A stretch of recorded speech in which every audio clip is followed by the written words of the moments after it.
කරන්නේ උදාහරණයකට මේ එළඹගත් සිහිය කියන එක නැත්නම් අර awareness එක අර රූපර්ට් ස්පයිරර් කිව්වේ awareness එක කියන එක නිකන් හරියට අහස වගේ කියලා.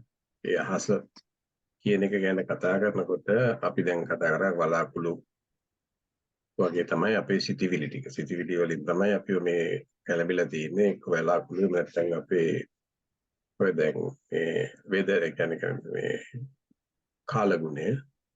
ඒක තමයි අපේ නිකන් හිත වගේ වෙනස් වෙන හැමතිස්සෙම. හැබැයි අහස ඒ කියන්නේ නිල් පාට අහස එහෙම වෙනසක් වෙන්නේ නැහැ. ඒකට කිසි බලපෑමකුත් නැහැ. ඒක එහෙමම තියෙනවා කියලා. නෑ ඒක තමයි අපි අර උදාහරණයට අරගෙන රූපර්ට් ස්පයිරයි අර ඒ කතා කරපු අර මේ ක්‍රිස්ුයි දෙන කතා කරේ. දැන් ඒක ගැන ප්‍රශ්නයක් අහලා තිබුණා මේ දැන් ඔය කියන අර නිල් අහස ඒ නිල් අහසටත් එහා තව එකක් තියෙනව නේද කියන එක. ඔය ප්‍රශ්නේ වලට ඉස්සෙල්ලත් ඒයාම තමයි අහලා තිබුණේ අර වෙන විදිහකට. දැන් එතනදී මට තේරුණා ඇත්තට මේ අහන ප්‍රශ්නේ හරි වටිනාකමක් තියෙනවා. මොකද මේ දැන් මෙතන ඉන්න අයට වුණත් සමහරලාට මේක තව අහන අනිත් අයට වුණත් ওই ප්‍රශ්නේ තියෙනවා ගොඩක් වෙලාවට පේන විදිහට සමහර අයට.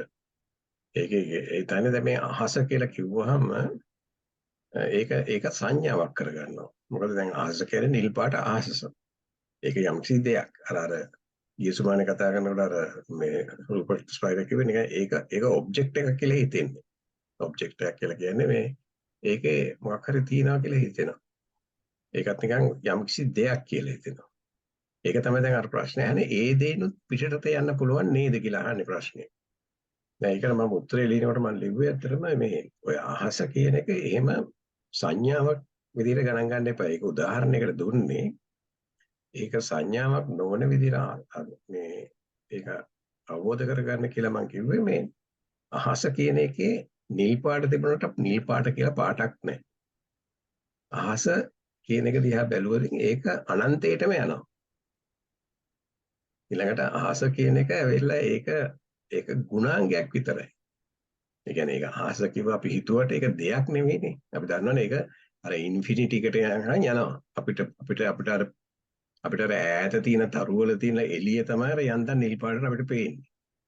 නමුත් ඒක එහෙම මේ අහස කියන එක සංඥාවක් විදිහට ගත්තොත් හිතෙනවා මේ අහසෙන් එහාට තව මොකක් හරි ඇති කියලා.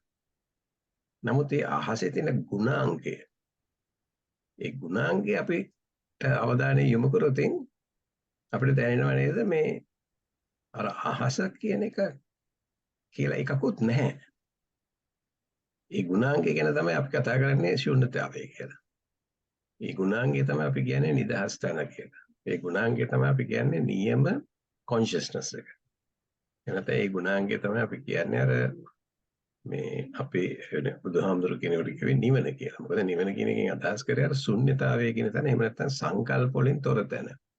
අර අහස කියන සංකල්පයක් නැහැ එතන. එතකොට ඉතුරු වෙන්නේ අර මුකුත්ම නැති තැන. ඒක අර උදාහරණයට සමාන කරලා බැලුවොත් ඒ මුකුත්ම නැති තැන කියන්නේ ඒ අහසේ තියෙන අවකාශ ස්වභාවය. එහෙම නැත්නම් අර අහසේ තියෙන මේ ස්පේෂියස්නස් එක. නැත්නම් ඒකේ ගුණාංගය. ඒකේ පාට නෙමෙයි. පාටක් නෙමෙයි, ඒක ද්‍රව්‍යකුත් නෙමෙයි. ඕක තමයි මම ඒ අර උත්තරේට මම ලියලා තියෙන එකයි මම මේක තව ටිකක් විස්තර කරා. දැන් ඕගොල්ලන්ට පොඩ්ඩක් ඒක දැනෙන්නත් එක්ක මම මේ කිව්වේ.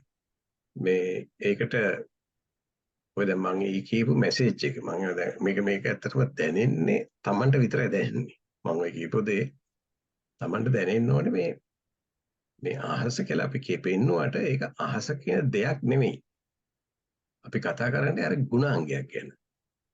අහසේ තියෙන ඒ ඉන්ෆිනිටි ගතිය. එහෙම නැත්නම් අහසේ තියෙන අවකාශය. අන්න ඒ පැත්තට අදහස යොගල ඔයගොල්ලෝගේ අදහස් පොඩක් ඉදිරිපත් කරන්න තව ටිකක් මම හිතන කට්ටිය අහන අයට ප්‍රයෝජනවත් වෙයි. ඔව්.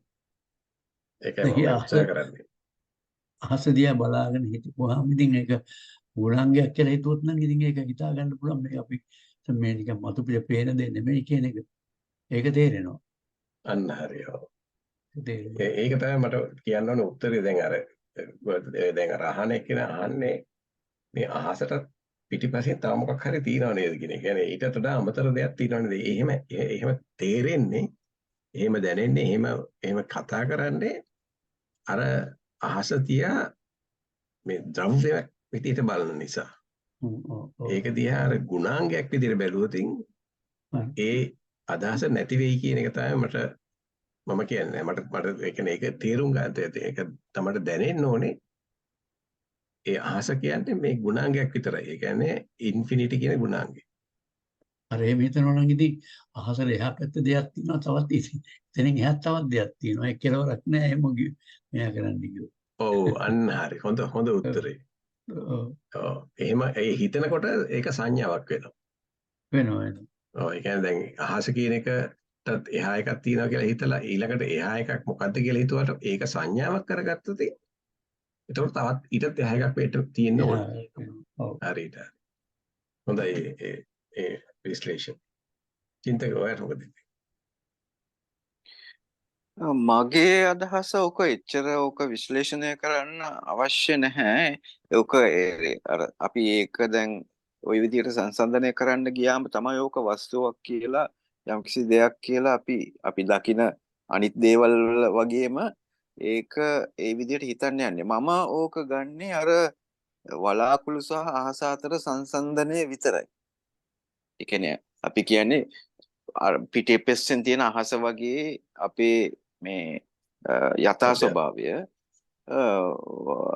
වලාකුල් වගේ අපේ එන මේ උපාදාන එහෙම නැත්නම් ඔය සිතුවිලි සංකල්ප ඒවෙන් අර මේක අපේ යථා ස්වභාවය වැහෙනවා කියන එක. එතනින් එහාට ඕක විස්තර කරන්න ගියොත් මම හිතන්නේ ඕක පැටලෙනවා වැඩි. ඉතින් අපි අහස කියන එක අපි දන්නවා. අපි කියන්නේ ඒක ශුන්‍යතාවය. අපි ඒ උදාහරණයට ගත්තොත් එක්ක අපේ awareness එක නැත්නම් අපේ ශුන්‍යතාවය කියන එක තමයි ඒ අහස කියන්නේ. දැන් අර ප්‍රශ්නේ අපේ කෙනාගේ හිතේ දැන් මේක අහස ඔයිටත් යටින් තව මොකක් හරි තියෙනවා. ඒකත් පහු කරන් යන්න ඕනේ කියලා. ඒක දැනෙන්නේ ඇයි කියලාත් මට තේරෙනවා. ඒ දැනෙන්නේ අර ඒ අහස කියන එක උපමාව වුණාට ඒක සංඥාවක් විදිහට ගන්නවා. මෙතන දෙකක් තියෙනවා කියලා. දැන් ඇත්තටම අපි ඔය හරි විදිහට බැලුවම මෙතන දෙකක් නෑ. පලාකුළු ටික තියෙනවා. ඉතුරු ටික මුකුත් නෑ. ඒ මුකුත් නැහැ කියන එකට වචනයක් වෙනුවට අපි කියනවා අහස කියලා. නමුත් ඇත්තටම එතන මුකුත් නෑ. ඒක තමයි එහෙම තමයි ඒක තේරුම් ගන්න. ඒකයි අපි විස්තර කරන්නේ. අහස කියන්නේ ඒක අවකාශය. අවකාශය අන්න හරියට හරි. ඒක තමයි එතන කිව්වේ. මම හිතන්නේ මේ පොගි දවසක පොතක් කියවුවා වල්පොල රාහුල හාමුදුරන්ගේ. ඒ හාමුදුරුවෝ කියනවා සමහර කාරණා විස්තර කරන්න උපමා ගත්තොත් ඒකෙන් නියම නිර්වචනේ එන්නේ නැහැ කියලා. හරියට. ඒ වගේ අවස්ථාවක් කියලා තියෙනවට ඔක. හරියට. ඒ උදාහරණ ගත්තාම අපේ මනස සංකල්පයක් හදාගන්න ඒ උදාහරණයට. ඒතකොට නිර්වචනේ එන්නේ නැහැ. රාහුල හාමුදුරුවෝත් ඒ වගේ අර හොඳට මේක ගැන විස්තර කරපු කෙනෙක් තමයි. හරි හොඳයි. ඒකත් එකතු කරපේ. හොඳයි. අපි දැන් එතනින් එහාට මේ Eckhart Tolle කියන්නේ දුක කියන්නේ මොකක්ද කියන එක තේරුම් ගන්න හදන්නේ. Perfect, where everything is going well, no matter how much you practice positive thinking, which is of course a wonderful thing to do.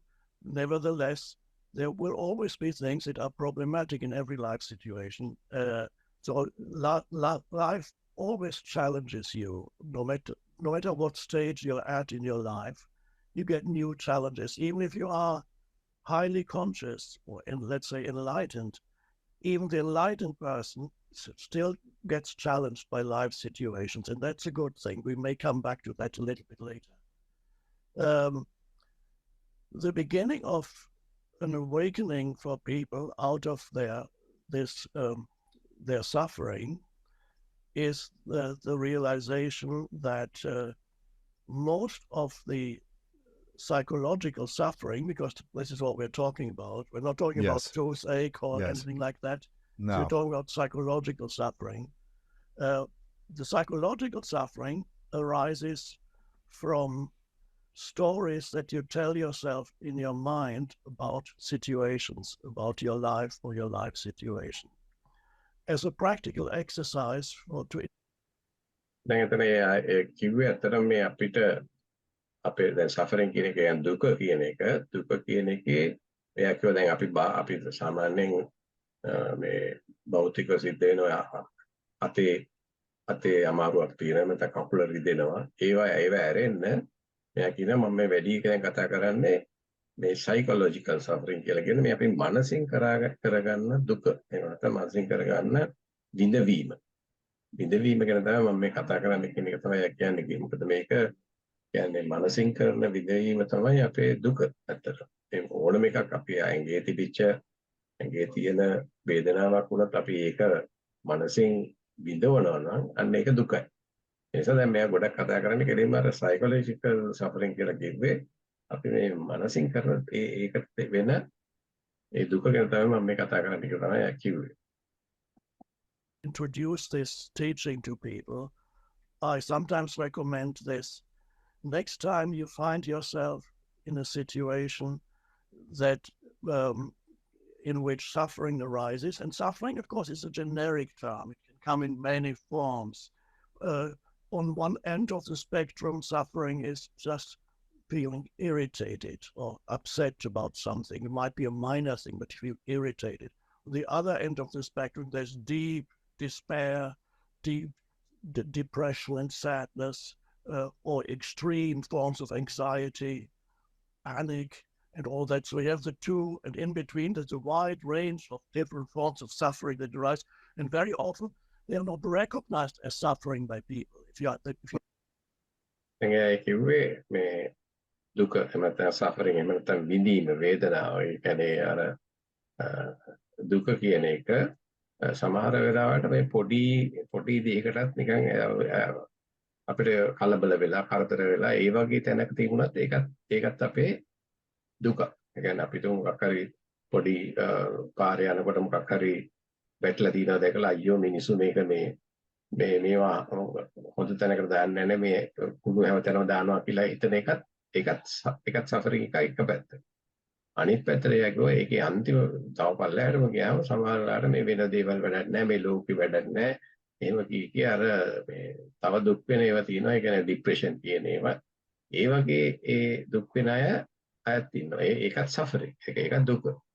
ඒ විඳවන එක. ඒ ඔය දෙකේම මැද්දේ තවත් එක ලෙවල් එකේ එක දුක ඇති වෙනවා කියන එක තමයි මම කිව්වේ. ඔක්කොම එකට දැම්මම ඒ දුක කියන එක තමයි කියවෙන්නේ කියන එක තමයි මම ඉස්සර කරේ. You're not conscious of how your mind operates. You don't even know that you are suffering. You don't even know that there is another way, that there would be another way in which you could experience this particular situation. So I recommend next time. එයා කිව්වේ දැන් ඇත්තටම එහෙම ඒ දුක් විඳින අය මේ ඒගොල්ලෝ දන්නේ නැහැ ඒගොල්ලෝ දුක් විඳිනවා කියලා. මොකද ඒගොල්ලෝ එච්චරට ඒක ඇතුළේ ඉඳගෙන ඉන්නේ. ඒ කියන්නේ මනස ඇතුළේ ඉඳගෙන තමයි මේක දුක් විඳින්නේ. ඒගොල්ලෝ දන්නේ නැහැ ඒකෙන් පිට දෙයක් තියෙනවා කියන එක. දැන් ඕක අර අපි උදාහරණයක් කියනකොට කිව්වේ අර දැන් අපි කියන්නේ ඉස්කෙඩියා වතුරේ ඉන්නකොට වතුර කියලා දන්නවා වතුර විතර එයාට තේරෙන්නේ වතුර ඇරෙන්න වෙන මොකුත් දන්නේ නැහැ කියනවා. ඒ කියන්නේ අපි අර ඒ වගේ හිතට යට වෙලා හිතේ තියෙන දේවල් වල සංකල්ප වලට යට වෙලා අපේ තියෙන විශ්වාසයන්ට යට වෙලා ඒවයි ඉඳමහිලා ඉන්න කෙනෙකුට දන්නේ නැහැ ඒකෙන් ගොඩ එන්න විදිහ දන්නේත් නැහැ. ඒක නැතුව මේ මනසට යට වෙන්නේ නැතුව ඉන්න පුළුවන් කියන එකවත් දන්නේ නැහැ. ඒක වැහිලා තියෙන එක. හැබැයි ඒකෙන් අයින් වෙන්න පුළුවන් කියන එක තමයි දැන් මෙයා කතා කරන්නේ. You find you become upset about something or irritated, which is a form of minor form of suffering. Experiment. I say, let's take an imaginary situation that these things happen quite often to people. You're in a lineup. Let's say it's at the airport. Airport is a source where often people experience psychological suffering because things don't go the way they expect them to go. Yes. Especially these days. Right. So you're in a lineup. It's not moving. You're getting more and more irritated and upset. Or it could be anywhere. You're waiting, but it's not happening. You're waiting there, or in a traffic jam, or on the telephone, nobody's answering. Just you get automated message that says your call is important to us, and the approximate waiting time is 45 minutes or whatever. Right. Say, and you feel ඒ උදාහරණ දෙකක් දුන්නේ අර නිකන් සාමාන්‍යයෙන් අර මං කිව්වේ එක පැත්තක නිකන් බොහෝ පොඩි දේවලුත් අපි සෆර් කරනවා කියලා එකක් තමයි මම කිව්වේ එයාපෝට් එකේ පොලිමේ ඉන්න එකයි එක්ක ප්ලේන් එකක් ඩිලේ වෙච්ච එක හරි ඒ වගේ එකක් වෙන්නත් පුළුවන්. එහෙම නැත්නම් අපි මොකක් හරි කම්පැනි එකට හරි මොකට හරි කෝල් එකක් දැම්මාම ඉතින් ඒකේ කෝල් එකේ කියනවා තව විනාඩි 45ක් අල්ලන් ඉන්න ඕනේ එක්ක විනාඩි 15ක් ඉන්න ඕනේ.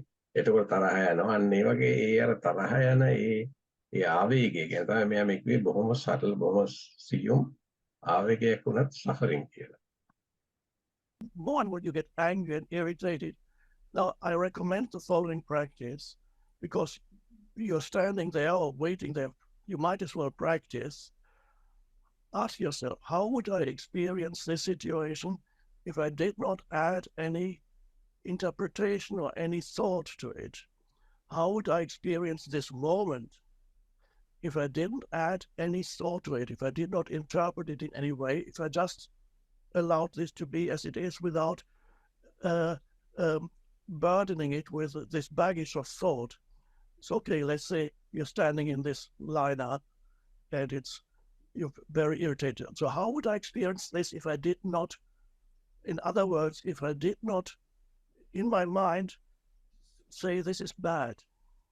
Or, and ඒතර දැන් මම කිව්වේ දැන් මම කියලා දැන් එහෙම ඒ වගේ අර පොඩි සටල් හරි පොඩි මේ ඉරිටේෂන් එකක් කියන්නේ පොඩි වේදනාවක් පොඩි විඳීමක් තමන්ට දැනෙනකොට ඒක නවත්ත ගන්න මොකද කරන්න ඕනේ කියන එකට මම විස්තරය කිව්වේ දැන් හිතන්න කිව්වා දැන් මේක ගැන හිතන්නේ නැතුව කියන්නේ මේ දැන් ඔන්න පොලිම දිගයි මේක දැන් කොච්චර වෙලා තියෙනවද අර මිනිහා ඉක්මනට යන්නේ නෑ නේද කියලා ඒ වගේ විඳවන්නේ නැතුව තමන්ට පුළුවන් නම් ඒ සිතිවිලි එන එක නවත්තන්න. ඒ කියන්නේ විඳවන එක නෑ අයියෝ මේක මේ මෙච්චර මම එක්ක පරක් වෙලා ආවා නේද මට ඉස්සෙල්ලා එන්න තිබුණා නේද ඔය කියන ඒ සිතිවිලි ටික එන එක නවත්ත ගත්තොත් ඔය විඳවීම වෙන්නේ නෑ. දැන් මම ඔක දැන් කොන්න බුදුහාමුදුරු කිව්ව පැත්තට හරවනවා. බුදුහාමුදුරු අර මේ කවුද මේ අනුරුද්ධහාමුදුරන්ට කිව්වා වගේ අර න පපඤ්ඤ කියලා කිව්ව එකේදී කිව්වේ ඔයට සමාන දෙයක්. න පපඤ්ඤ කියලා කියන්නේ අපි පොඩ්ඩකට හරි අපේ ආවේගයක් එන එකකට අපි ඒක තවදුරටත් වැඩි කරන්න මේකට තව පෝර දානවා වගේ වැඩක් වෙන්නේ. අයියෝ මේක දිග වැඩි. මේ පොලිම දිග වැඩි. ඒක අයියෝ මට මේකට මීට ඉස්සෙල්ලා ආව නම් අපරාධ මීට ඉස්සෙල්ලා ආව නම් මම මෙතන මීට වඩා ඉස්සරහා ඉන්න පුළුවන්. ඔය කියන දෙකම එකක් ඇත්තටම අපි තවත් හිතවිලි ගොඩක් දාලා මේක සෆර් කරනවා. අනිත් එක අපිව මේ අහතර දාලා අයියෝ මට මීට වැඩි දෙයක් කරන්න තිබුණා කියලා අපිම මේ ස්පෙකියුලේට් කරගෙන අපි මේකත් එක්ක දුක් විඳිනවා. ඉතින් ඒ කියන්නේ ඔය ඔක්කොටම වෙන්නේ අර සිතිවිල්ල අර ඒ කියන්නේ චේතනාව කියන එක ආපු හින්දා. ඒකට දුන්න නිසා නැත්නම් අර පපඤ්ඤ කරන්න පටන් ගත්ත නිසා. ඊට පපඤ්ඤ කරන එක නවත්තනවා කියන එක තමයි ඔය දැන් වෙන වචන වලින් මෙයා මේ කිව්වේ. ඒ කියන්නේ බුදුහාමුදුරු කියලා තිබුණේ ඒකයි බුදුහාමුදුරු කියන්නේ මේ පපඤ්ඤය කියන එකෙන් ගන්නා සංඥාව නිසා තමයි අපි මේ උපාදාන ඇති කරගෙන අපි මේ ලෝකේ මේ දුක් විඳින්නේ. ඒකයි තමයි නීම පොයින්ට් එක මේ මෙතන මෙයා මේ කිව්වේ. all the other thoughts that come after that. Then, because when you say this is bad, then the next thought comes, my life is bad, and you get a whole string of associated thoughts that are negative. How would I experience this moment without adding any thought to it? Okay, so there you stand, and this would bring your attention into the present moment. And so your attention moves into the present moment, and in this present moment, you're standing there and you're breathing, you're looking around, people moving, whatever the room is you find yourself in, you're breathing, you're perceiving things, people, and suddenly you may find that this moment is actually free of suffering. The suffering did not arise, was not caused by the external circumstance. It was caused by the narrative in your mind about this circumstance. That's a huge. දැන් මෙයා ඒ කිව්වේ දැන් එහෙම වෙලාවට කොහොමද අපි අර පපඤ්ඤ වෙන එක නවත්ත ගන්න කියන එක. ඒතර මෙයා දැන් කිව්වා අර දැන් මේ එකපාරට බලන්න කිව්වා දැන් මේ මෙතන ඉන්නේ පොලිම ඊළඟට මේක අර නිකන් මේ කියන්නේ හරියට අපි ගිය සුමානේ අර කතා කරනකොට මතකද රූපර්ට් ස්පයිරයි ප්‍රිසිල් කතා කරන වෙලාවේ කිව්වා මේ කැමරා එකේ ඇපර්චර් එක පුංචි කරලා බැලුවාම එක තැනක් බලන්න පුළුවන්. හැබැයි ඒක ඇරියාම මුළු ඔක්කොම පේනවා. ඒක තමයි මේ කියන්නේ. මෙයා මේ කියන්නේ දැන් අපි අර මේ පොලිම දිග වැඩි මම මේකට ආපරක්කු වැඩි කියන ඒ විදිහට අපේ අවධානය එක තැනකට නැරෝ කරලා පොඩි කරලා ඒක ගැන හිතන්න ගියාම අපි විඳවනවා. ඒක විතරක් නැහැ. එහෙම නැත්නම් අපි මෙයා කියන්නේ ඒක අතාරින්න. ඇතැල්ල බලන්න දැන් මම කොතනද ඉන්නේ? මේ පොලිමේ ඉන්නේ. මේ එයාපෝට් එකේ ඉන්නේ. එතකොට දැන් මම කල්පනා කරන්න ඒ කියන්නේ මම දැන් මෙතන ඉන්නේ කියලා මේ මොහොත ගැන හිතන්න කියලා. එතකොට අර ඒ කියන්නේ අර ඇපර්චර් එකේ අර මේක අර ලෙන්ස් එක ෆුල් ඇරියා වගේ. එතකොට මුල ඔක්කොම පේනවා. එතකොට ඔයාලට දැනෙනවා මේ දැන් මේක සනීපයි. අර වගේ මේ කරදරයක් නැහැ කියන එක දැනෙනවා කියන එක තමයි මම කිව්වේ. Distinction, and this is you begin to live consciously when you realize this. Until you realize that, you live unconsciously, which means in spiritual terms, to live unconsciously is to be totally identified with whatever your mind is saying. I call it the voice in the head, the narrative in your mind that tells you about how good things, how bad things are, how they should be. They are, but they shouldn't be. They should be different. But they are, as they are always in this moment. Mm-hmm. You can't change this moment. So you become aware. This was discovered by දැන් එතනද කිව්වේ අර එයා කිව්වා මේ ඔය අපි දැන් ඔතන වෙලා තියෙන්නේ මේ අපි ගොඩක් අර මම කීප එක තව ටිකක් විස්තර කළා මම කිව්වේ මේ ඒ කියන්නේ නැරටිව් එකක් කියලා කියන්නේ අපි දැන් ඒක තව ටිකක් අර ප්‍රපංච කරගන්න හදනවා. ප්‍රපංච කරන්න හදන අපි මේ පැත්තට යනවා. ඒක නිසා ඒකෙන් ඒ ප්‍රපංච කරන්න යන්නේ නැතුව ඒක ගැන ඒක වෙනම කියලා ඉතලා ඒකට ඒ උගුලට අහු වෙන්නේ නැතුව තමන්ගේ අවධානය තව ටිකක් මේකට ගත්තොත් හොඳයි කියලා මෙයා ඉතින් කිව්වා ඒක තමයි නියම විදිහට කොන්ෂස් කියලා කියන්නේ. ඊළඟට මෙයා කිව්වා අර දැන් අර වගේ අර ඒ කොන්ෂස් ගතිය එහෙම නැත්නම් අපේ එළවගත් සිහිය නැතුව අර සිතිවිලි පස්සේ යන එකයි එහෙම නැත්නම් ඒක ගැන ඒකෙන් කරන අවැඩ හරි හොඳ හරි ගැන කල්පනා කර යන එක තමයි ප්‍රපංච කරන්නේ. ඒක නැතුව අපි ඇත්තටම අර කොන්ෂස් විදිහට ඉන්නවා කියලා කියන්නේ ඒවට ඇලෙන්නේ නැතුව ගැටෙන්නේ නැතුව යන්නේ නැතුව ඉන්නවනම් අන්න එයාට කොන්ෂස්ලි ඉන්න පුළුවන් කියලා. මෙයාගේ අර හොඳ වචනයක් තියෙනවා ඔයගොල්ලෝ අහන්න මම ඉස්සෙල්ලා කිව්වා මෙයා කියන්නේ ඔය කොන්ෂස් කියන එක ඇවිල්ලා ඒ අර අවයර්නස් එක කියන එක. කියලා එයා කියනවා මේ අනිත් ඒ කොන්ෂස් නැතුව ඉන්න හැම එක්කෙනාම ඒගොල්ලෝ ගන්නවා කොහොම මේ normalize unconsciousness කියලා එයා කියන්නේ. normalize unconsciousness කියලා කියන්නේ මේ සම්මුතිව හදාගෙන ඉන්න පිස්සුවෙන් ඉන්නේ කියන එක. අපි කොන්ෂස් කියන එක ඇවිල්ලා පිස්සු නැතුව ඉන්නවා කියලා හිතුවොත් unconsciousness කියලා කියන්නේ පිස්සුවෙන් ඉන්නවා කියන එක. දැන් ඕක බුදුහාමුදුරුවෝ කියනකොට කිව්වේ සබ්බේ පුතග්ජන උම්මත්තක. අර පිස්සුවේ ඉන්න එක හැම පුතග්ජන පුද්ගලයෙක්ම. ඒ කියන්නේ මේ හිතට යට වෙලා ඉන්න ඕනම පුද්ගලයෙක් උම්මත්තකෙක්. එහෙම නැත්නම් මේ පිස්සු ඇදිච්ච කෙනෙක්. එහෙම නැත්නම් අර unconsciousness එක. ඒක තමයි මේ විස්තර කරලා කිව්වේ. දැන් එයා කියන්නේ මේ අර consciousness කියන එකට යනවා නම් අර වගේ අර මේ සිතිවිලි පස්සේ විදින්නේ ඒක ගැන කතා කරන්නේ ඒකේ තියෙන විපාක මොකද්ද විපාක නැත්තේ මොනවාද ඒව බලන්න යන්නේ නැහැ කියලා. හරි? The way 2,000 years ago by a not very well known ancient Greek philosopher Epictetus, and he said the most of your suffering is derived from what your mind is telling you about the situation, but not from the situation itself. ඒකර මෙයා ගෙනාවේ අවුරුදු 1000කට විතර හිටපු philosopher කෙනෙක් කියපු එකක් කියලා. මෙයා කිව්වේ ඒ ෆිලොසොෆර් කිව්වේ මේ තියෙන ඔක්කොම දුක හරි සෆරින් හරි මේ තියෙන දුක කියන එක ඇති වෙලා තියෙන්නේ තමන්ගේ සිතින් හදාගත්ත මේ ඒ සංකල්ප නිසා මිස අර වෙච්ච සිදුවීම නිසා නෙවෙයි කියලා. මොකක් හරි එළියේ එකක් හරි වැඩක් වුණා අපිටම වාහනයක් හැප්පුණා. හරි? එතකොට දැන් අපිට මේක දැන් හිතෙනවා මේ අර මිනිහා ආපු විදිහ වැරදි, මේ මිනිහා ගිනිච්ච විදිහ වැරදි. ඒ කියන හිතවිලි වලින් තමයි අපි සෆර් වෙන්නේ. නැතුව ඇක්සිඩන්ට් එක හින්දා නෙවෙයි. ඒකෙන් මුකුත් කරේ නැහැ. අපි ඒකේ ආවේග ටික අපි අරන් ආවේග වලින් අපි ඒක ප්‍රපංච කරන්න ගිහිල්ලා අපි සෆර් කරා කියන එක තමයි මේ කිව්වේ. ඒක තමයි අර ඒ ඉස්සර හිටපු මේ දාර්ශනිකයා කියලා තියෙන කියන එක තමයි මම කිව්වේ. And that's an enormous realization. And that can be the beginning of an awakening to see that the narrative in your mind is mostly what causes the suffering. It is possible, of course, that an external situation may cause physical discomfort, obviously. Yes. That's possible. Your legs are hurting, or back is hurting, or it's too cold or too hot. Physical discomfort, of course, that's possible. But that is not suffering in the sense in which we use this term right here now.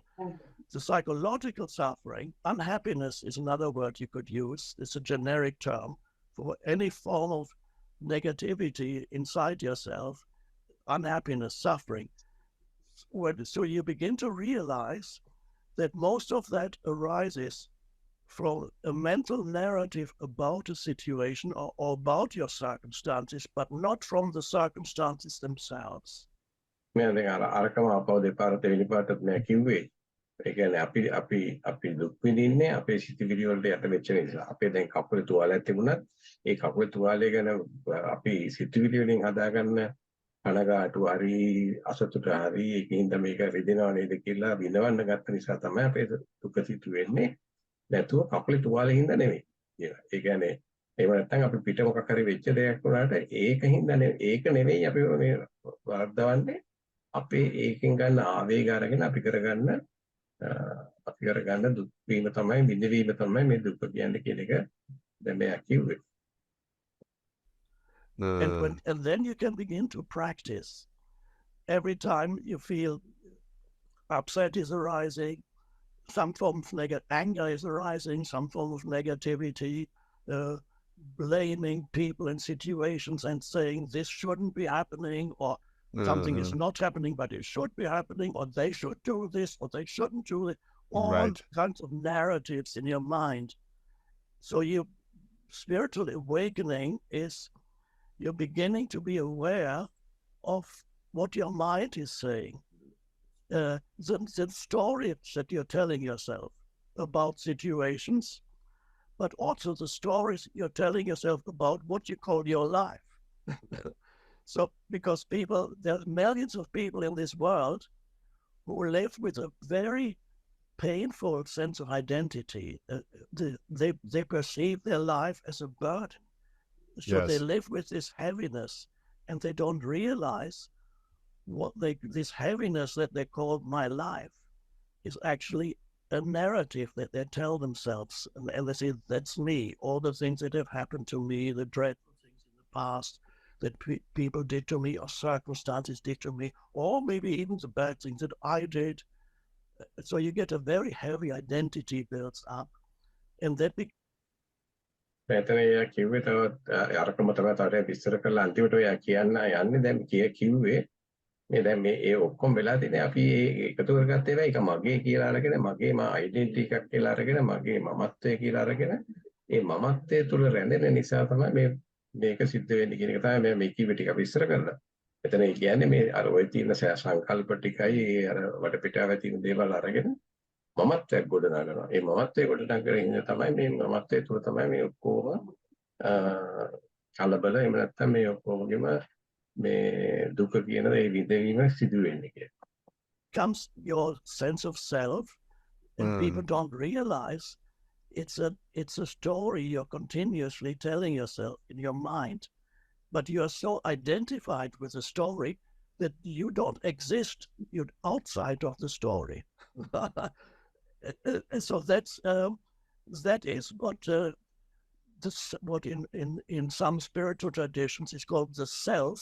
The Buddha called it the self, which is the mind-made sense of self, which the Buddha said, which ultimately he recognized that mind-made sense of self is ultimately a kind of fiction that you live through.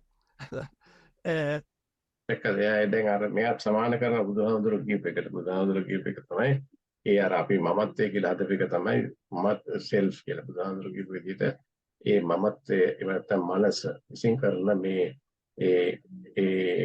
කලබගෑමේ එහෙම නැත්නම් මමත්වය කියන ස්වභාවය ඇවිල්ලා ඒක වෙනම එකක්. ඒක වෙන් කරලා මේ බුදුහාමුදුරු කිව්වා කියලා මේ ඒක නැතුව වෙන දැනකට යන්න පුළුවන් කියන එක තමයි බුදුහාමුදුරු වෙන්නේ. ඒතකන් ඒක දන්නේ නැති අය කරන්නේ ඒ සෙල්ෆ් එක ඇතුළේ ඉඳගෙන ඒකේ අතරමං වෙලා ඉන්නවා. මම අර කියන්නේ අර උදාහරණ තියෙන්නේ ඉස්කෙඩියා වතුර ඇතුළේ ඉඳගෙන වතුර විතරයි තියෙන්නේ කී ඔහේ ඉන්නවා.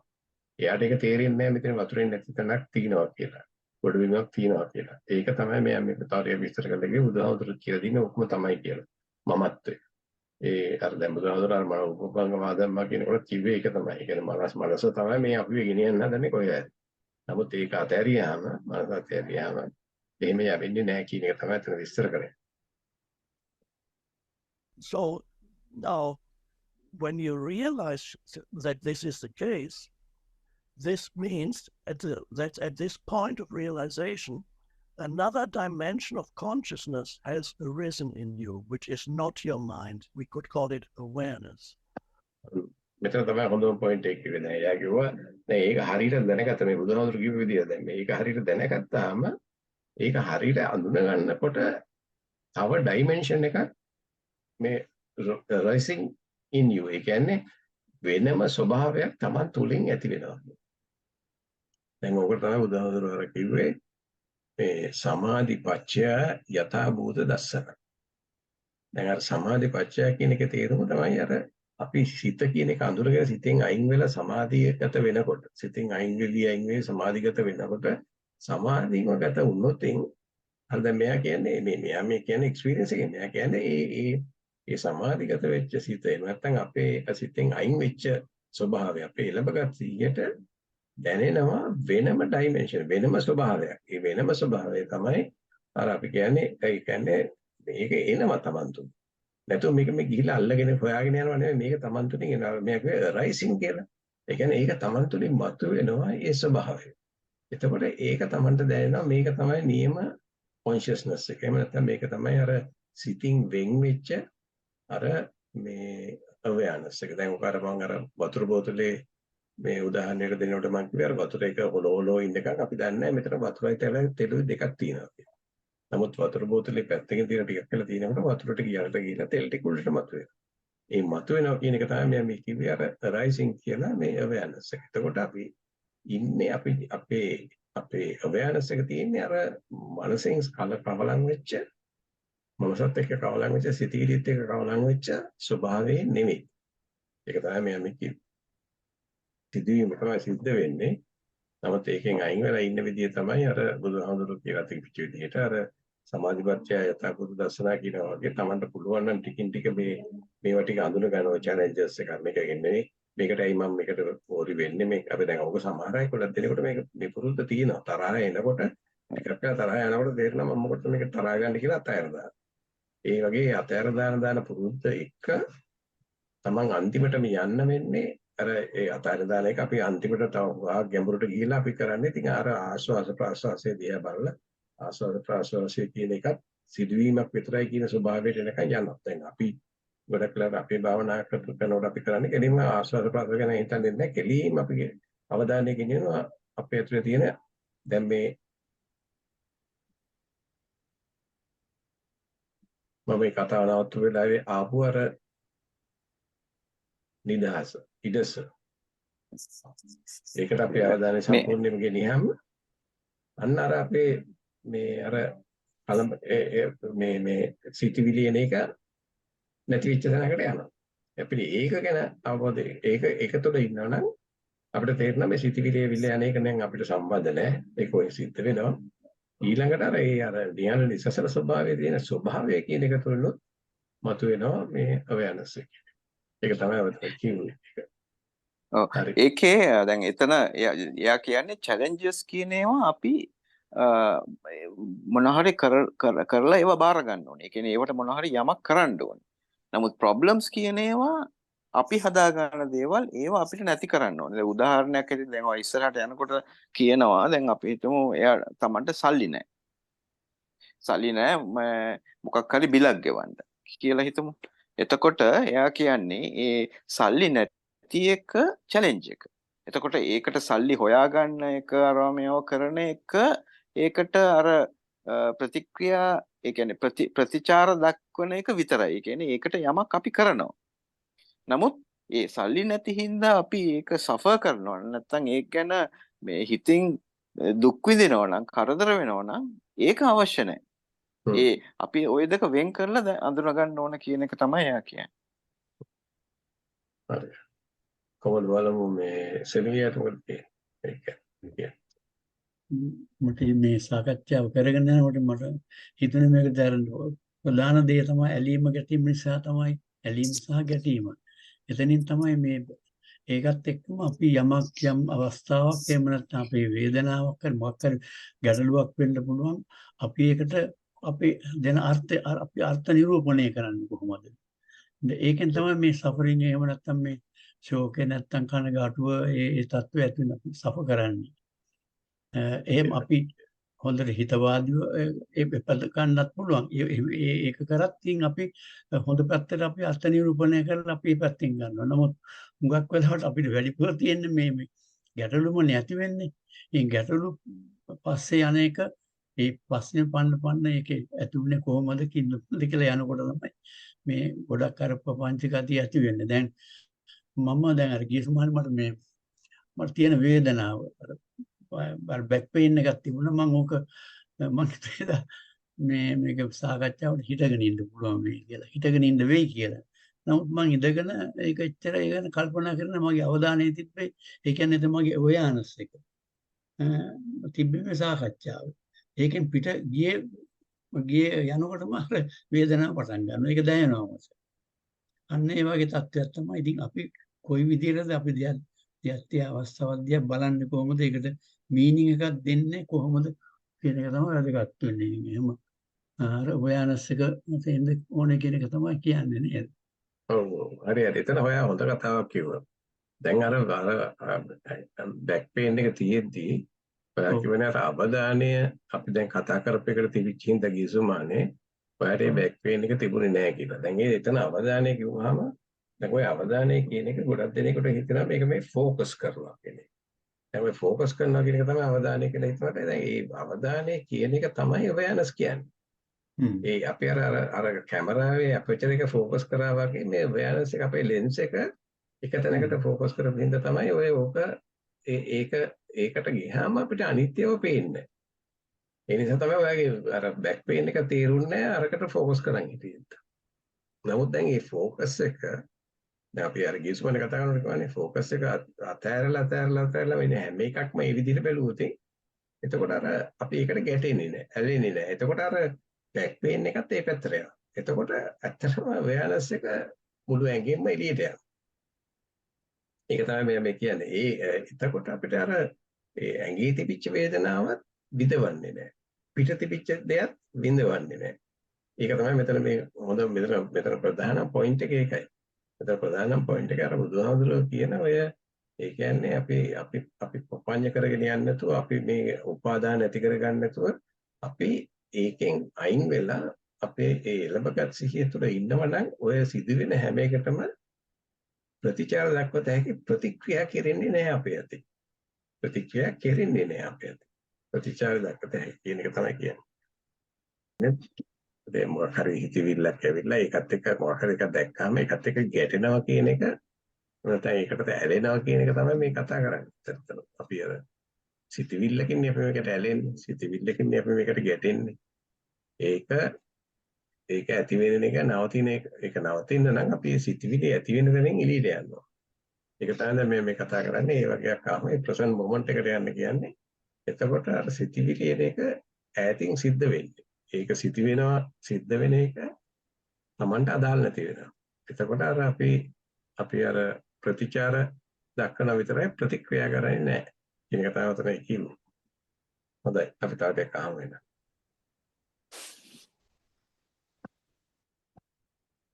Or we could call it presence.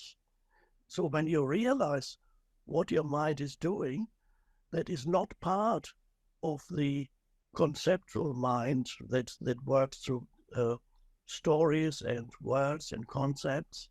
It is a deeper, or you could say deeper or higher dimension of consciousness that suddenly has arisen in you. I often call it presence, but another good word for it is awareness. So awareness is the ability to know what your mind is doing. And then the wonderful thing is, at first it's just glimpses. When you detach from the mind, you say, oh, wow. And then you have moments when you're not suffering because you allow this moment to be as it is. But who are we when we detach from our own mind? Very good question. Yes. So at first you were identified with the conceptual mind, the story-making mind, and your sense of identity was the story of me. My past, my memories, my beliefs, that's right. All these thoughts that are accumulated in the bank of my mind from the past that I've told myself, this happened to me, this is what's wrong with me, this is why I'm not good enough, or this person did this, or whatever. Exactly. Now, when the awareness arises, මෙතන පොඩ්ඩක් කියන මම මුල හරියදී අර කිව්වේ මෙයා කිව්වේ දැන් ඇත්තටම මේ ඔය හැමදේම ඔය සිද්ධ වෙන දේවල් අරම මේ ඔක්කොගෙම අපි අවධානය ඒ කියන්නේ රයිස් කර ගන්න ඕනේ කියලා. දැන් ඔය කියන්නේ දැන් මට තේරෙන්නේ. මට දැනෙනවා කිලි ඔය කියන්නේ මොකද්ද බුදුහාමුදුරුවෝ කියපු සතර සතිපට්ඨාන.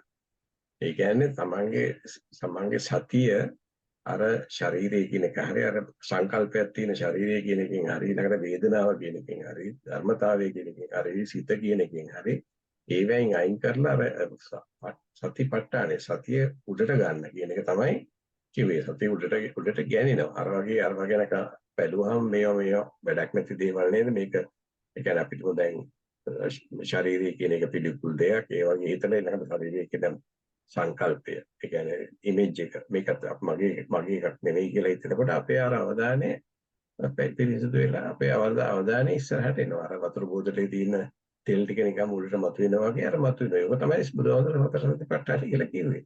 ඒ මතුවෙන එක දැන් මෙයා මේ පොඩියට මේ ටික අපේ මේ කට්ටියට තේරෙන විදිහට මෙයා මේ විස්තර කරනවා. ඉතින් ඒ සතර සතිපට්ඨානයේ කිව්වේ ඒ අවධානය ඉස්සරහට එන එක තමයි කරන්නේ. දැන් එතකොට දැන් මෙයාගේ අර අහන ප්‍රශ්නේ අහන එකේ ලුයිස් එයායි දැන් කියන්නේ ඒ කියන්නේ දැන් මේ මනසෙන් හදාගන්නව ටික ඔක්කොම නිකන් එකතු වුණාම ඒක වෙනම කෑල්ලක් නේද කියලා. ඒක තමයි මම කිව්වේ ඒක තමයි මේ කියන්නේ මම ඊට පස්සේ. Your sense of who you are, your sense of identity begins to shift from being lodged in the conceptual mind, the voice in the head. It goes to a deeper place and you realize who you are in your essence is actually the awareness itself. එහෙම යනකොට අර realise වරද තේරෙන්න යනවා මේ voice in the head කියලා කිව්වේ. ඒ කියන්නේ ඇත්තටම ඔය කතා කරන මනසේ කරන ඔක්කොම voice in the head කියලා තමයි මම විස්තර කරන්නේ. ඒ කියන්නේ අපි අර මනස කියන එක සිතිවිලි ඇවිල්ලා කල්පය වෙන ඔක්කොම voice in the head. ඔය voice in the head එකේ පොඩක් ඈත් වෙනවා. ඈත්ලා ගියාම තමයි රියලයිස් වෙනවා මේක වෙනම දෙයක් කියලා. දැන් ඔක තමයි අර මම කිව්ව සතර සතිපට්ඨානේ බුදුහාමුදුරුවෝ කියන්නේ ඒ සිහිය සතිය ප ဋ ාණේ උඩට එනකොට අර අනිත්‍යව තියෙන මේ හැදිලා තියෙන දේවල් වලින් අපි අයින් වෙනවා. කියන්නේ ෆවුන්ඩේෂන් කියලා කිව්වට ඒ ෆවුන්ඩේෂන් එකෙන් කියන එක හොඳ වචනේ තමයි establishment of කියන එක තමයි මේක ට්‍රාන්ස්ෆර් කරනකොට සම්දෙන් අලුතයි කියන්නේ ඒකට establishment of මේ ඒ කියන්නේ බොඩි හරි ඊළඟට පේන් හරි එහෙම කියලා කියන්නේ අපි කියන්නේ කායනුපස්සනා වේදනානුපස්සනා චිත්තානුපස්සනා ධම්මානුපස්සනා කියන පස්සනා කියලා කියන්නේ ඒක ස්පර්ශ කරන විදිය. ඒ ස්පර්ශ කරන එක අපි අඳුර ගන්නවා. මේක ස්පර්ශ කරන්නේ නැතුව ඉන්න පුළුවන්. ස්පර්ශ කරන්නේ නැතුව ඉන්න පුළුවන්. ඒ ප්‍රශ්න කරන්නේ නැතුව ඉන්න පුළුවන් කියන එක තමයි අපි අර සතර සතිපට්ඨානෙන් ඊට ගන්න. ඒකම තමයි දැන් මේ කිව්වේ පිටිය මේව කළා අර අපි හදාගත්ත ඒ අර මේ voice in the head එකෙන් අපි අයින් වෙනවා කියන. And that is an amazing realization. In other words, this is a dimension of consciousness that is I call it beyond thought. Thinking is a එහෙම වෙලා එන dimension එක එන ස්වභාවය beyond thoughts. දැන් ඔක අපි බුද්ධාගම පැත්තට ආවලා බුදුහාමුදුරුවෝ වචන කිව්වොත් ශුන්‍යතාවය කියන්නේ සංකල්ප වලින් තොර තැන. දැන් beyond thought කියන්නේ සංකල්ප thought කියන්නේ සිතිවිලිත් එක්ක ඇති වෙන සංකල්ප. ඒ සංකල්ප වලින් තොර තැනට මෙයාපත් වෙනවා. ඒක තමයි මෙයා කිව්වේ. is a wonderful thing. Thinking is a very powerful tool for creating. However, if thinking is all we have and we look for our identity in the mind, then that is very limiting. If මෙයා කිව්වේ දැන් අතරම මේ එයා කියන්නේ මේ හිතන එක නරකම දෙයක් නෙවෙයි. හිතන එක තියෙන එක හොඳ වන්ඩර්ෆුල් තින්. ඒ කියන්නේ ඒක හිතන්න පුළුවන්. හැබැයි ඒ හිතන එකත් එක්ක යට වෙලා ඒකට යට වෙලා කියන එක තමයි ප්‍රශ්නේ. ඒ නිසා ඒක හිතවිලි වලින් අයින් වෙලා ඒ සංකල්ප දේවයෙන් අයින් වෙලා අපිට ඉන්න පුළුවන් ඒ අර awareness එකේ මතකයේ ලැබගත් සිහිය තුලදී. If thinking is used as a tool, it's very powerful and empowering and can be very creative. But if thinking becomes self-serving, in other words, you're completely identified with this stream of thinking that never, for most people, never stops. All through the day, they're talking to themselves. There's a voice in the head. Sometimes they say I. Sometimes they talk to themselves and you shouldn't have done that. You're not You good idiot. enough. Yeah, all these things. So this is the most. ඒ කිව්වේ අතකොට දැන් ඒක නේ සිතිවිලි ටික අපි ප්‍රයෝජනයට ගන්න පුළුවන්. ඒක මනස එක ටූල් එකක් විදිහට පාවිච්චි කරන්න පුළුවන්. එහෙම කරනවා නම් කරන්න හොඳයි. හැබැයි වෙලා දෙන්නේ අපි ඒකත් එක්ක අර වික්ටිම් කෙනෙක් වෙනවා. ඒකත් එක්ක අපි ගිහිල්ලා ඒකට අතරමං වෙනවා. ඒකේ වහලෙක් වෙනවා. ඒ වහලෙක් වෙනොත් ඉන්නම් ඒක කෙරෙන්නේ නැහැ කියන එක තමයි කිව්වේ. Well, the most important thing in a person's life, and this is why we're here, is to experience this shift in consciousness so that increasingly, in glimpses at first, but then increasingly, your sense of who you are is the space of awareness, the presence. Does that mean there's two of us? One could say that there is, on the one hand, I sometimes call it, on the one hand, you have your form identity. Your form is both the physical body, which is the first thing people identify. මේකට පොඩ්ඩක් ඉස්සර මම ආයි කියන්නම් එයාරේ ඇහුවා එතකොට දැන් මෙයා කිව්වා විස්තරේ දැන් මෙහෙම එකක් තියෙනවා එයා කිව්වා දැන් ඔය අපිට දැනගන්න පුළුවන් වුණාම අර සිතිවිලි ගොඩක් එක්ක තියෙන එක වෙනමයි මම කියන එක නේද අවධානය වෙනමයි කියන එක පොඩි තප්පරයකට හරි ග්ලිම්ප්ස් එකකට හරි කිව්වේ ඒක හරි දැක්කට පස්සේ ඒක ටික ටික වර්ධනය වෙනවා කියන්නේ ඒක වර්ධනය වෙනකොට අර එයා ටික ටික ඒක ඈත් වෙනවා කියන එක තමයි මම කිව්වේ එතකොට අර ප්‍රශ්න අහන එක නේද ඒ කියන්නේ මේ අපි ගාව දෙන්නෙක් ඉන්නවා කියලා. ඒ කියන්නේ මම කියලා කෙනෙකුයි තව එකකුයි තියෙනවාද කියලා. ඒක තමයි මම මේ උත්තරේ දෙන්නේ. But really it's not the physical body, it's the mental image of my body, which we may be happy about, or either the body can be a source of pride, or it can be a source of shame. දැන් මෙතන කිව්වේ දැන් ඉස්සෙල්ලාම මම කතා කරා අපේ body එක ගැන. එයා කිව්වා මේ අපි දැන් හිතන් ඉන්නවා අපේ ඇඟ තියෙනවා කියලා. මේ වෙයි මේ ඇඟමත් නෙමෙයි මෙයා කිව්වා මේ ඇඟ කියන එක අපේ සංකල්පයක් හදාගෙන තියාගෙන ඒ අපේ තියෙන ඉමේජ් එක කියලා. දැන් ඔය කියන්නේ අර කායන පස්සනාව කියන එකේ තේරුම. දවසවල දීලා දින කායන පස්සනාව කියන එකේ කරන්නේ මේ ඇඟේ කෑට මදුළු තියෙනේම වැඩක් නැහැ. ඒවා අයින් කරාම මුකුත් නැහැ. ඊළඟට අපි කියනවා දැන් මේ අර අපි ආනාපානසතිය කරනවා නම් ඒ වෙලාවේදී ඒකෙන් අපිට පුළුවන් මේක මේ කියන ශාරීරික කියන එක අපේ නෙමෙයි කියලා තේරුම් ගන්න. ඒක තේරුම් අරගෙන ඒ තියෙන ඉමේජ් එක කියන්නේ අර කායන පස්සන කියන්නේ කය කියන සංකල්පය ඒකෙන් අයින් වෙනවා කියන එක. මම ඇත්තට මේ දැන් මෙතනින් එහාට මම අහලා තිබුණේ මම මේ දැන් මේ එනේන එකට මට එන උත්තරේ මම කියන්නේ හරි. Anything in between. And so people identify with my body. That's the first form identification. And the next is the psychological form of me, all the things that I identify with in my past. The past makes up who I think I am, all the past conditioning, starting in childhood, the way by which the culture in which you grow up, the family in which you grow up, all those things become part of your identity. So you have form, I call it form identity on the one hand, and everybody obviously has one. No matter how conscious you are, you continue to have a physical body until you don't. And you have a form identity, just like මේ කිව්වේ කියන්නේ අපේ ඇඟේ තියෙනවා නමුත් ඒ වගේම අපේ form identity කියලා කිව්වේ මේ කියන්නේ සයිකොලොජිකල් අයිඩෙන්ටිටි. ඒක තමයි අර අපි දැන් ඔය ඉස්සර ගොඩක් කතා කරලා දිනවා කායනුපස්සනාව කියවම ගොඩක් දෙනෙකුට හිතෙන්නේ කය කියන්නේ මේ භෞතික ශරීරය කියලා. නමුත් ඒක නෙවෙයි බුදුහාමුදුරු කියලා දෙන්නේ මේ කය කියන එක කය කියන සංඥාව නාම රූප. එතන ඒ නාම රූප කියන එක ඇවිල්ලා රූප කියන්නේ සංඥාව. ඒ ඉමේජ් එක.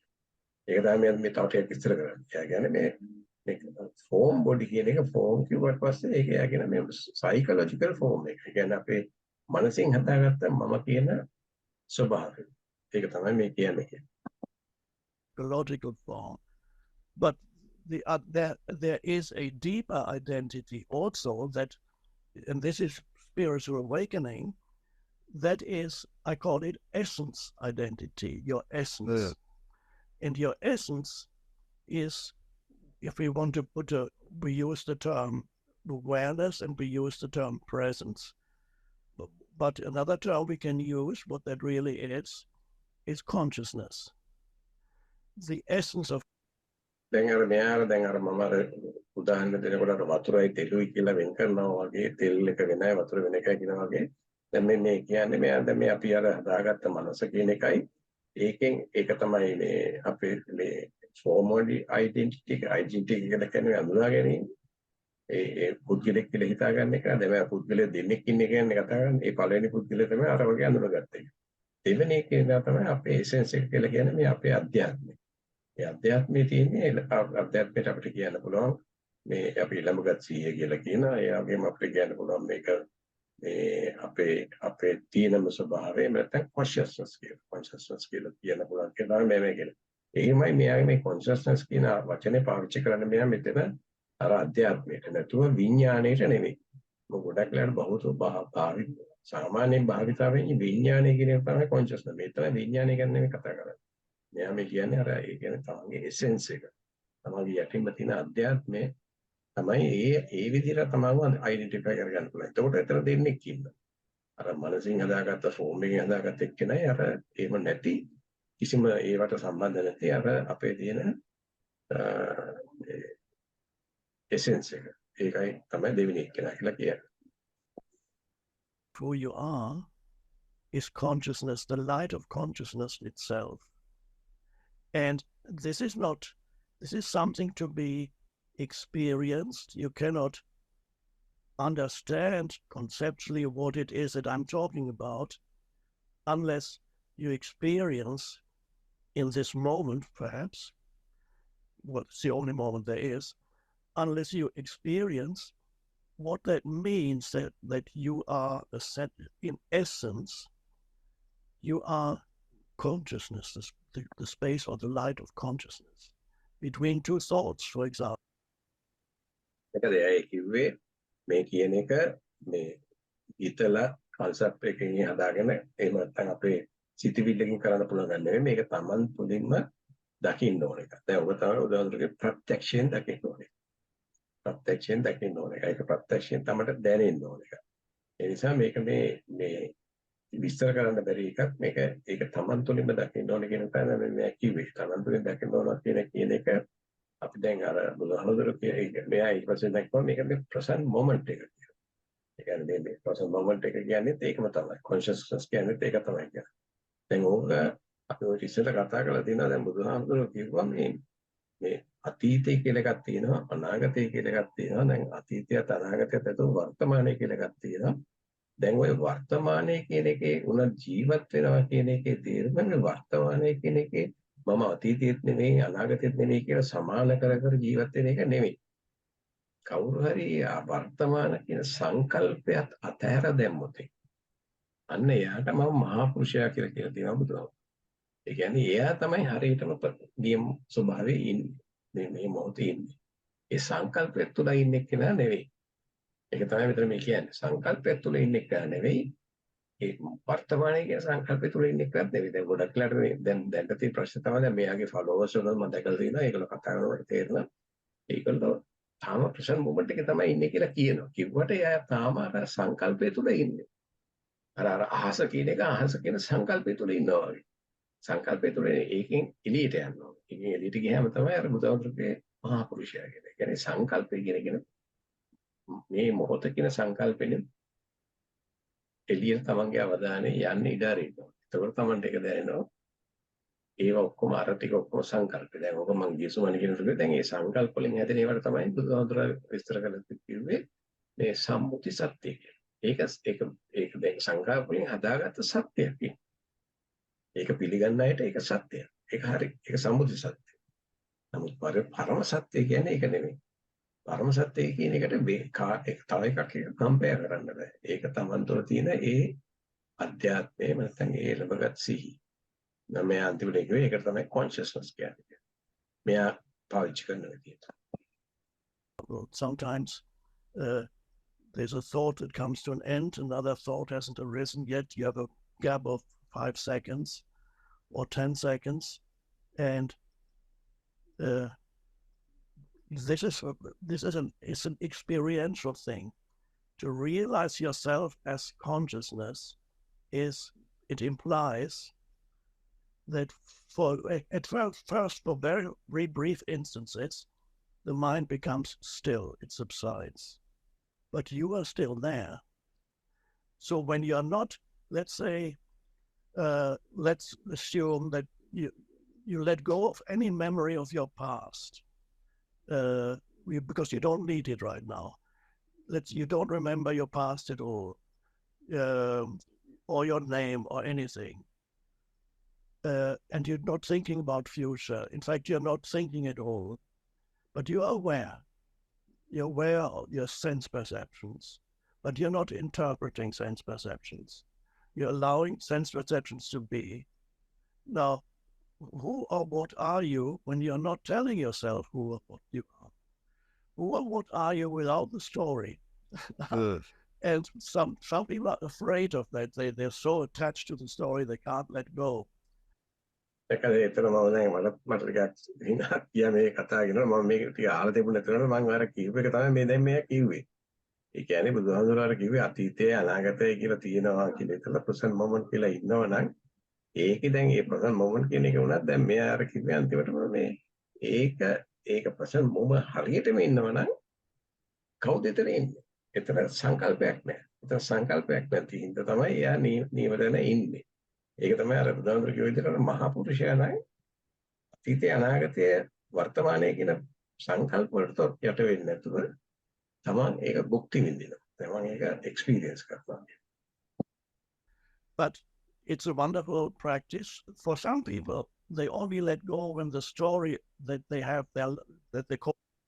ඊට අමතරව එයා කීප එකක් තමයි අර ඉස්සෙල්ලා කිව්වේ මේ දැන් ඔය කියන තැන තියෙන්නේ එක්ක සිතිවිලි දෙකක් අතරේ.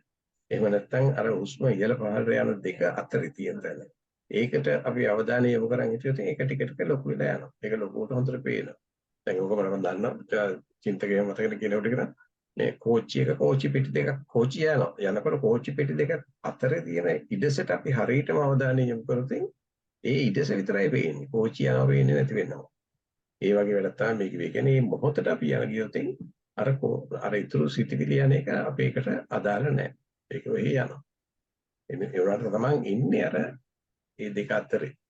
සිතිවිලි දෙක අතරේ තියෙන ඒ ඉඩස ඒ awareness කියන එක තුල තමයි ඉන්නේ. All their life becomes so painful that they can't stand it anymore. And then sometimes they experience a breakthrough. But why do so many people hold on to their pain identity, their past story, for decades sometimes? Why do they hold on to it so long when you might see their friends and family seeing that they're suffering and struggling, but they're unwilling to break free of this old identity or current identity they've been holding on to for so long? sometimes, like you said, people will finally, it gets so bad, they finally let that identity go. But why does it take an extreme, horrible breakdown or pain for people to finally say, you know, this old story of mine, this old identity doesn't work for me anymore. I want to let it go and step into a new identity. Why is that? මෙයා මේ අහන ප්‍රශ්නේ අහන්නේ ඔය ඔච්චර ඔය supper කරලා ඔය සිටිවිලට යට වෙලා සෆර් කරලා අන්තිමටම බැරිම වෙලාවක් වෙලා තමයි මේ එක්කෙනෙකුට හිතෙන්නේ මම මෙතනින් එළියට යන්න ඕනේ කියලා. ඇයි එහෙම හිතෙන්නේ කියන එක තමයි මම මේ හැවුවේ. කියන්නේ අර කියන්නේ අපෝද පටාචාරාට වගේ. හරි එක්කෝ අපි සමහර අය සුයිසයිඩ් කරගන්න ගිහලා අන්තිමටම තමයි හිතෙන්නේ නෑ මේක වැඩක් නෑ මෙතනින් එළියට එන්න ඕනේ කියලා. අන්න ඒ වගේ එක එහෙම වෙන්නේ ඇයි කියලා තමයි මේ හැවුවේ ප්‍රශ්නේ. So challenging for people. Well, we all inherit, it goes back thousands of years in a collective consciousness or unconscious humanity. We all inherit this kind of dysfunction, a mental, of course, another word for that is the ego. It is the human ego. Ego, sometimes when people use the term ego, they interpret it in different ways. Then there's the ego that's used by Freud, the Freudian ego and other egos. But when I use the term ego, or when it's used in a spiritual context, ego simply means complete identification with your mind, with the thinking, the mental emotional makeup of you. That's ego is complete identification with that. And so that's so deeply ingrained. Every human being inherits that kind of dysfunction. Wow. And so it's so hard to let go because it's so deeply ingrained by the conditioning of your mind. And so some people need an enormous amount of suffering. And even with that, some people don't awaken even then. They be unhappy until they die. Or they die even at an early age because the body can't stand the unhappiness anymore. It isn't functioning properly anymore because their mental state interferes with the otherwise harmonious functioning of the හරි. දැන් එතනදී යා කිව්වේ ඒක එහෙම වෙන්නේ මොකද කියලා අහුවම අරයට කිව්වේ මේ අපේ ඊගෝ එක කියන එක අපි මේ මිනිස්සෙක් වෙන කිව්වොත් මේක අපි ගාව ගේනවා. ඒ ගෙනාවු නිසා තමයි මේක කරන්න මේක මේ අපි ගාව හැමෝගම තියෙන්නේ. මේක අයින් කරන්න නම් අපි ඇත්තටම අපේ ඊගෝ එකෙන් අයින් වෙලා ඔය ද මැග්නේ එන්ලයිටන් ස්ටේට්මන්ට් එකට යන්න ඕනේ නැත්නම් අපේ අර awareness එක ඇතුළට යන්න ඕනේ. කියන්නේ අපේ මමත්වය කියන්නේම අපේ perceptions ගොඩක්. ඒ කියන්නේ අපි එක එකන හදාගන්න එකක් අර බාහිරව ඇති වෙන දේවල් අපි ඉන්ටර්ප්‍රිට් කරලා අපි මම කියලා කෙනෙක් හදාගන්නවා කියන එක. ඕක තමයි ඉතින් බුදුහාමුදුරුවෝ කියලා තියෙන්නේ. ඊට පස්සේ දැන් අපි ඒකේ විසඳුම තමයි යෝක නැති වෙන්න let go. ඒ කියන්නේ අතාරින එක. දැන් උදාහරණයක් කියන්නේ අපි ජීවිතේ කියන එක අතහැරියොත් මරණය කියන එකත් ප්‍රශ්නයක් නෙවෙයි. හොඳම උත්තරය. ඉතින් ඒ වගේ කියන අනිත් එක අන්තිමට පුළුවන් අය අහන්න අන්තිමට වෙනකන් එයා මේ විස්තර කරනවා දැන් human being කිව්වම human කියලා කෙනෙක් ඉන්නවා being කියලා කෙනෙක් ඉන්නවා. ඒක තමයි එයා වෙන් කරලා කියන්නේ human කියලා කියන්නේ අර අපේ මනුෂ්‍ය කැලල. දැන් ඔය අපි කියන්නේ අපි සාමාන්‍ය විදිහට හැසිරෙන්නේ ඔය ඊගෝ එක තියාගෙන. ඔව් මනස. being කියන්නේ අර consciousness එක. ඒ කියන්නේ එතන තමයි higher level එක. එතනදී being වුණාම මේ අර suffering එක නැහැ කියන. හරියට. බොහොමද. ඒක හොඳයි මතක තියලා කතා කරා. ඒක මොකද අපිට එච්චර දුර යන්න වෙලා නැහැ. දැන් ඔය නවත්තන්න කියලා හැදුවේ. හොඳයි. thank you ඒ ටික. ඔයාලට මේ කවුද මේ සෙනෙවියට මොකද තියෙනවද ඒකට ඇඩ් කරන්න? නෑ මොකක්වත් නෑ. ඉතින් අර සිතුවිලි වලින් තොර තැන තමයි ඉතින් අර awareness ඒ කියන්නේ අධ්‍යාත්මය කියලා කියන්නේ සිතුවිලි වලින් තොර ශූන්‍යතාවය. කියන එක තමයි හරිය තියෙන්නේ.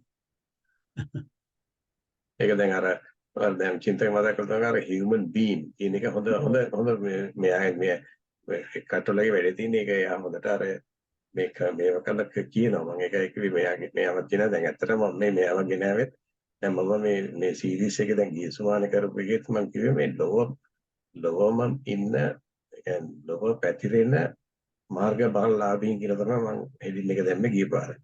දැන් මම මේකට දාන්නෙත් ඒකම තමයි මොකද මේ මගේ ඇසෙස්මන්ට් එකට මෙයාත් එහෙම එක්කෙනෙක්. දැන් මෙයාට ඒව හොඳට තේරෙනවා මෙයා මේ කියා දෙන හදන එක ක්‍රමයකට කියා දෙනවා. දැන් අර චින්තක කිව්ව විදිහට බලුවම ඒක කොච්චර ගැළපෙනවද මිනිස්සුන්ට හිතෙනවද? එන human being කියන වචන දෙක. human කියන්නේ අර මනසින් හදාගත්ත ඊගෝ එකයි ඒකත් එක තියෙන පොඩි එකයි. හැබැයි being කියන්නේ ඒක නෙමෙයි අපේ අධ්‍යාත්මය අපේ ළමගත් සිහිය තුළ අපේ ජීවත් වීම.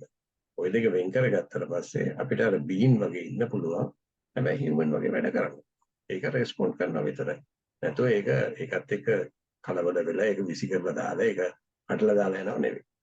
ඊළඟ අර හොඳ පොයින්ට් එක තමයි දැන් අපි මරණය කියන එක ගැන හිතුවොත් තමයි අපිට ජීවත් වෙන එක. අපි ජීවත් වෙනවා කියලා හිතයි. එහෙම නැතුව මරණය කියන හරි ජීවිතය කියන එක මැරෙනවද කියන එක නැත්තම් මැරෙන තැනකුත් නැහැ ඉපදෙන තැනකුත් නැහැ. ඒක ඔය කිව්ව ඉතින් දැන් මට තේරෙනවා චින්තක ඔය කිව්ව විදිහට මම කිව්වේ එයා එහෙම කිව්වේ මොකද ඇත්තටම මම ඔය ඉස්සෙල්ලා කියලා තියෙනවා. ඒ කියන්නේ අපේ ඒ ළමගත් සිහිය තුළට ගියාට පස්සේ අර සංකල්ප ටිකක් නැති නිසා මොකක්ම සංකල්ප නැති නිසා මැරෙනවා ඉපදෙනවා කියන සංකල්පයක් නැහැ. ඒකට ස්පර්ශ වෙන්නේ නැහැ. එහෙම සංකල්පයකට ස්පර්ශ වෙන්නේ නැහැ. එතකොට මැරෙනවා ඉපදෙනවා කියලා එකක් නැහැ. ඒ කියන්නේ නිකන් අපි අර කිව්වාගේ අර කොන්ෂස්නස් එක එහෙම නැත්නම් අර මේ ස්පේෂියස්නස් එක ඇතුළේ ඉන්නේ. ඒ කියන්නේ අර මම කිව්ව දැන් කියන්නේ ආකාශය තුල නෙමෙයි ආකාශය නෙමෙයි අපි ඉන්නේ. ආකාශයේ තියෙන ගුණාංගයක් වෙනවා. මම මේ ගුණාංගය තමයි අර ඉන්ෆිනිටි ගතිය. එහෙම නැත්නම් ස්පේෂියස්නස් එක අවකාශය. ඒව නැත්නම් එතනට ගියාට පස්සේ ඔය සංකල්ප වලින් කිසි ප්‍රශ්නයක් නැහැ. ඒව තිබුණත් එකයි නැතත් එකයි.